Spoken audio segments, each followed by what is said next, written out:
Have you ever wondered how close we live to the edge of our own downfall? How one single thought can either destroy years of spiritual effort or illuminate a lifetime of wisdom? Welcome back to our channel. I'm deeply honored that you've joined me today for a story that is as shocking as it is enlightening. Today we are not talking about abstract philosophies or distant metaphors. We are entering the real-life battlefield of spiritual integrity. This is the story of Master Xuyun, a towering figure in modern Chinese Buddhism, who once stood on the brink of breaking his vows, not through ignorance, not through rebellion, but in a single human moment of temptation. This story doesn't just reveal the fragility of discipline, it unveils the razor-thin line between enlightenment and delusion. It reminds us that no matter how advanced our practice, we are never beyond danger. But more importantly, it shows that with awareness, we can transform even the most perilous moment into a triumph of the spirit. It happened when Master Xuyun was 36 years old. At that time, he was already well regarded for his deep meditation and strict adherence to monastic rules. He had endured long retreats, ascetic hardship, and countless tests of will. But one night, aboard a boat in Ningbo, he encountered the ultimate challenge, not from demons, but from desire disguised in human form. As the story goes, the boat was crowded, the weather hot, most passengers lay down to rest. Xuyun found a corner and sat to meditate, drifting into light sleep. Unbeknownst to him, a young woman, captivated by his calm presence, approached him silently. She undressed and lay against him.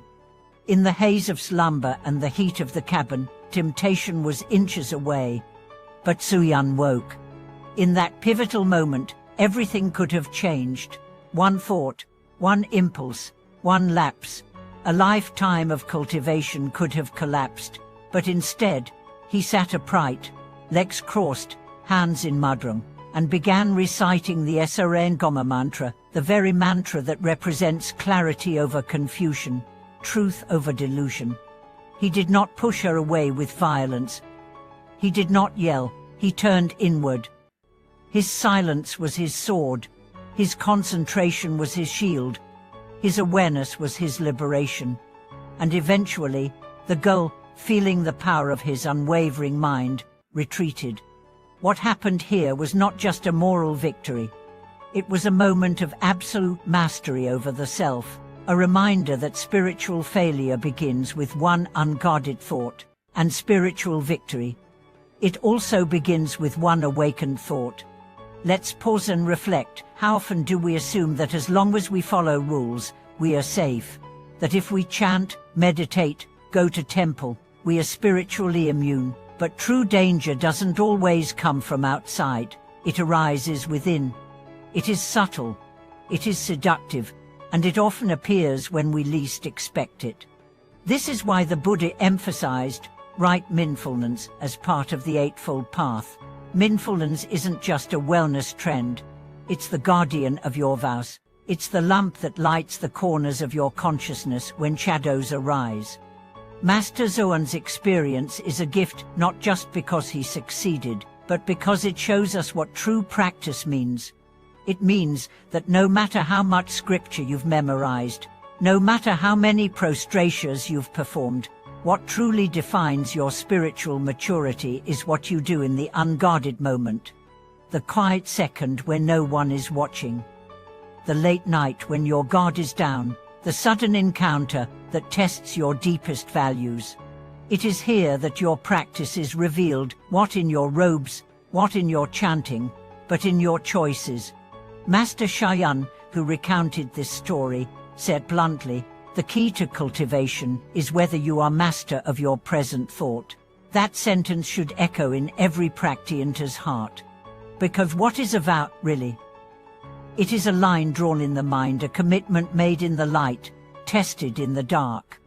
Many fall not because they lack sincerity, but because they lack training in vigilance. You can't expect awareness to arise in a moment of crisis if you haven't practiced it in calm. So how do we train that vigilance?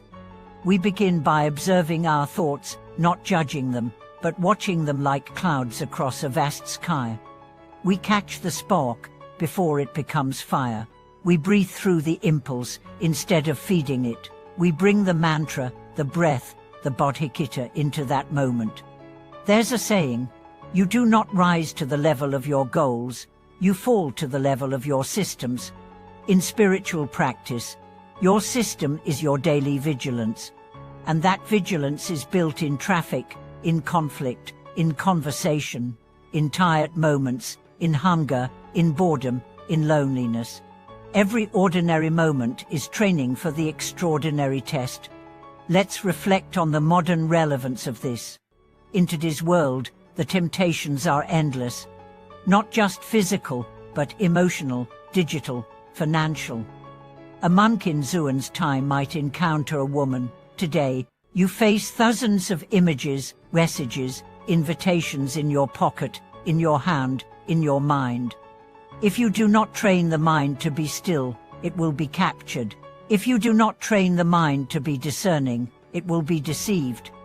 What Xuyun demonstrated was not repression. It was transformation. He didn't escape the moment he transmuted it. He turned a karmic test into a karmic cleansing. That is real power. And it's available to you not because you are perfect, but because you are willing.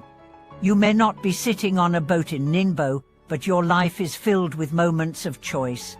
Moments where one thought changes everything. You might be a student facing stress, a parent facing exhaustion, a partner facing conflict, an employee facing injustice. The world will tempt you to abandon your values.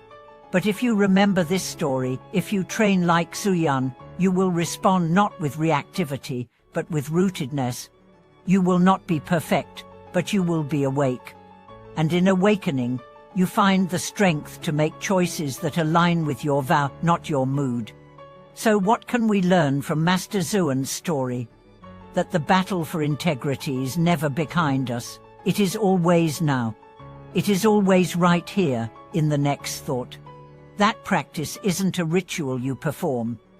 It's a vigilance you live. That your path won't be measured by how few temptations you face, but by how mindfully you walk through them. And that your deepest tests are your greatest blessings, because they reveal to you the truth about yourself, and give you the chance to choose better. So let this story not frighten you, but empower you. You are not too weak. You are not too late. You are not beyond redemption.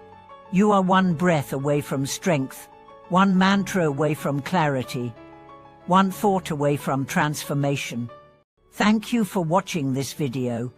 If this story inspired or challenged you, please leave a comment, subscribe to the channel, and share it with someone who might need this message. We'll see you again in the next journey inward.